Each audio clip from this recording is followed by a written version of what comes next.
Welcome to another edition of Mastering the Math of Business with Lauren Young. Today we're going to be discussing how hope, yes, I said the word hope, is not a method. It's not a method in business. It's a great quality to carry through life, but it is not a way to make money in business. In fact, hope is not a functioning gear. When you think of what drives a business, it's cash and profits. So cash and profits are two gears that are working against and with each other to drive a business. Hope is not one of those gears that helps drive cash and profits. What does is action. In fact, the way to think about it is that without a planned commitment to act in certain ways on certain things, you're more apt to be operating by the hope method than by anything else. If you ever ask yourself why I don't have any money in the bank, you may be suffering from too much hope or too much reliance on the hope method. It really comes down to this. When you think about business at its most basic and fundamental level, there's really only three things you can do to make more money. One is to increase prices or sell more units. Two is to lower your overhead costs, and three is to lower your direct costs. Do all of those, any combination of those three things, and your three core levels of profitability, net income as shaped by operating income and gross profit, will improve. It's that fundamental.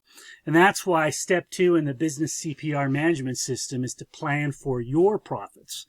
It is to have a plan for profits. It's to know how much are you planning to sell, what's it going to cost you to convert those sales into gross profit, how much are you going to spend to support the business. That's your SG&A or your overhead costs. That'll give you your operating income, and then all this non-operating costs come out of that, and that's your net income. So with that, let's appreciate a scenario. And here's a scenario that I want to take you back to my earlier years. I came out of graduate school and I went to work for a Fortune 100 company headquartered in Pittsburgh, and I spent 7 years with them. And one of the things that helped propel me in that organization was I was really good at helping the sales force build sales plans. In other words, what were they planning to sell at their different accounts in the course of a year? And then I shifted, went to work for a Columbus-based Fortune 100 company, and there I worked across a series of corporate staff functions, and big part of my job was on the corporate planning and strategy front. And the point I'm trying to make here is that neither of these Fortune 100 businesses would ever think about going into a month or a new year without a plan. They would have targets that they were working towards.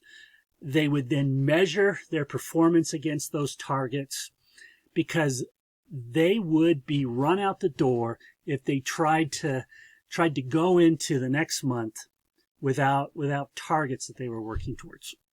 And yet, as I've worked across this great country of ours, I've seen numerous businesses that have no targets at all in place. They're not managing their business to a plan. And as a result, things happen, and then they wonder why they never have any money. So let's appreciate what you need to know to be able to confirm to yourself and those in your employ that hope is not a method for making money. First of all, you have to have your targets. In other words, what's your planned top line, what's your planned bottom line? You got to know what those are. Then it's always helpful to look at it from the two scenarios. In other words, what if I miss my sales plan? What happens to my business? What if I overspend in delivering on those sales? What happens to my bottom line?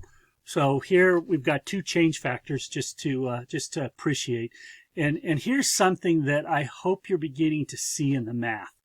That whatever these numbers are, these are the numbers that change the bottom line. So in other words, the planned return on sales is 18%. In other words, the goal is to earn 1.8 million on 10 million in sales. That's an 18% return on sales. Miss that sales number by 2%. Now you're going to earn a 16% return as long as you don't spend more. Spend less and you'll make actually more money. Come over here to this scenario. Let's say you do hit your sales plan, but you overspend by 3%. That 3% goes straight against the 18%, and now you're sitting with a 15% return on sales. The point is, these numbers just drop right through in all of this math. The key is to know what's driving these numbers. What's driving the business to not sell as much as it planned to, or to spend more than expected to. And here's where the real kicker is. It's when you allow both of these to occur at the same time. So here's a business that we just brought that negative 2% for sales, 3% for overspending. Instead of making 18% or 1.8 million, they're now making 13% or 1.3 million because they just wiped $500,000 in net income, i.e. bottom line profits, excuse me, by not staying on top of these things. This is why hope is not a method.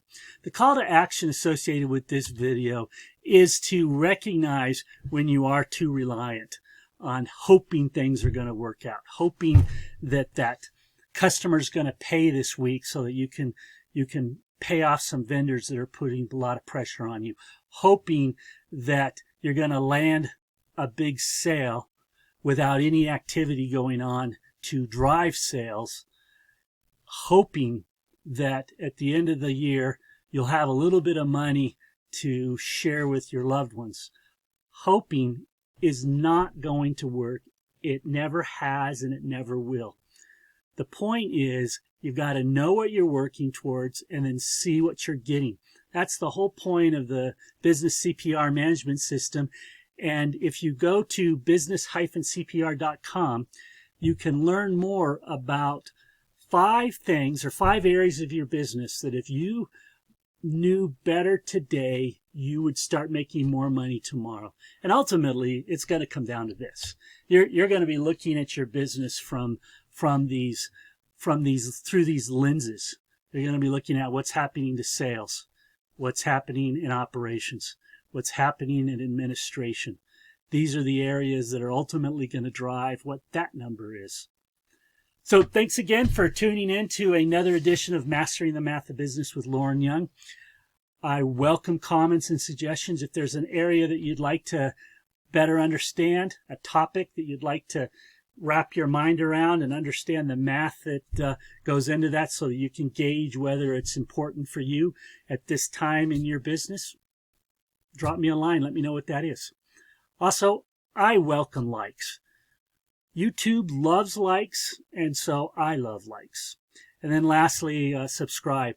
YouTube also likes subscriptions, and so do I. Thanks again for tuning in. Look forward to joining you on another edition of Mastering the Math of Business.